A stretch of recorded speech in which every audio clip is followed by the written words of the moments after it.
saya Berto Yana Gautam, saya dari kelas 12 MIPA 3. Di sini saya akan membahas kasus pelanggaran HAM, solusinya, serta nats Alkitab pendukungnya. Jadi di sini saya membahas mengenai diskriminasi, yaitu kasus di Sambas, Kalimantan, dan juga kasus diskriminasi orang kulit hitam di Amerika Serikat. Jadi diskriminasi adalah perlakuan yang tidak adil atau merugikan terhadap seseorang atau kelompok karena karakteristik yang tertentu. Jadi perlakuan ini bisa berupa pembatasan dan kesempatan hak yang tersedia bagi anggota kelompok lain. Jadi kasus yang saya bahas yang pertama itu adalah kasus di Sambas, Kalimantan pada tahun 1998 sampai 1999. Jadi kerusuhan di Sambas adalah pecahnya kerusuhan antar etnis di wilayah Kabupaten Sambas dan sekitarnya. Kerusuhan Sambas terjadi akibat kejengkelan Melayu terhadap oknum pendatang Madura. Pekerjaan yang dilakukan warga Madura ini tidak jauh berbeda dari warga Melayu, yaitu petani dan berburu. Oleh karena itu, terjadi kasus perebutan sumber daya ekonomi, terutama tanah pertanian. Akibat dari kerusuhan Sambas, sebanyak 1.189 orang tewas, 168 orang mengalami luka berat, 34 orang mengalami luka ringan, 383 rumah, 12 mobil, dan 9 motor rusak. Contoh lain dari kasus diskriminasi adalah kasus diskriminasi orang kulit hitam di Amerika Serikat. Jadi kasus ini terjadi karena orang kulit putih seringkali mendiskriminasi atau menjauhi orang kulit hitam.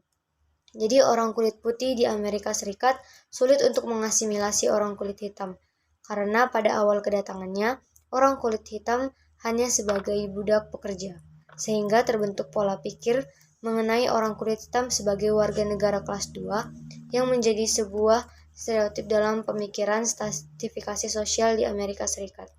Jadi salah satu contoh kasus diskriminasi orang kulit hitam yang paling parah di Amerika Serikat itu adalah pembunuhan Trayvon Martin. Jadi pada 26 Februari 2012, Trayvon Martin, seorang pelajar kulit hitam berusia 17 tahun, ditembak mati oleh George Zimmerman, seorang sukarelawan ronda lingkungan di Sanford, Florida. Zimmerman dinyatakan tidak bersalah oleh juri pada tahun 2013. Jadi kasus ini dianggap adalah kesengajaan karena diskriminasi orang kulit hitam. Jadi ini adalah awal mulanya dari gerakan Black Lives Matter. Jadi menurut saya, hal-hal yang di atas seperti diskriminasi di Sambas, Kalimantan, dan juga diskriminasi orang kulit hitam di Amerika Serikat seharusnya tidak dilakukan. Karena dalam Galatia 3 ayat 12, Paulus mengatakan, dalam hal ini tidak ada orang Yahudi atau orang Yunani, tidak ada hamba atau merdeka, tidak ada laki-laki atau perempuan, karena semua adalah satu dalam Kristus Yesus. Dan juga pada 1 Yohanes 4 ayat 7-8 dikatakan, saudara-saudaraku yang kekasih, marilah kita saling mengasihi, sebab kasih itu berasal dari Allah, dan setiap yang mengasihi lahir dari Allah dan mengenal Allah. Kita sebagai pengikut Kristus dipanggil untuk menjalani hidup yang saling mengasihi, menghormati, dan tidak menganggap rendah sesama. Jadi adapun solusi atau cara untuk mengatasi diskriminasi yang pertama itu adalah pendidikan dan kesadaran. Jadi kita perlu meningkatkan kesadaran dan penambahan ilmu tentang diskriminasi dan dampak negatifnya terhadap individu dan juga masyarakat. Jadi hal ini dapat dilakukan dengan pendidikan di sekolah, pendidikan di universitas, dan lainnya. Yang kedua itu adalah kebijakan anti-diskriminasi. Jadi pemerintah dan organisasi harus menerapkan kebijakan anti-diskriminasi yang jelas.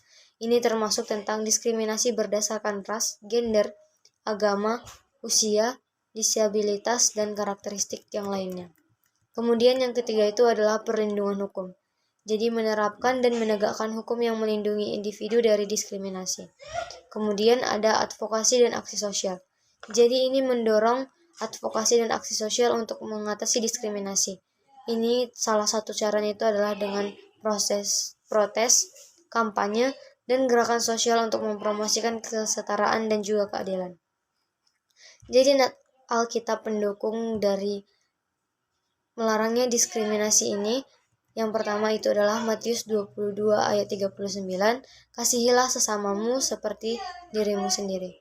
Kemudian ada Yohanes 13 ayat 38, aku memberikan perintah baru kepada kamu, yaitu supaya kamu saling mengasihi seperti aku telah mengasihi kamu, demikian pula kamu harus saling mengasihi.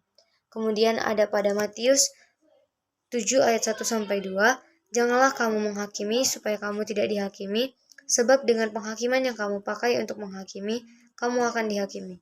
Dan dengan ukuran yang kamu pakai untuk mengukur, maka kamu akan diukur. Jadi sekian pemaparan saya mengenai kasus diskriminasi. Terima kasih.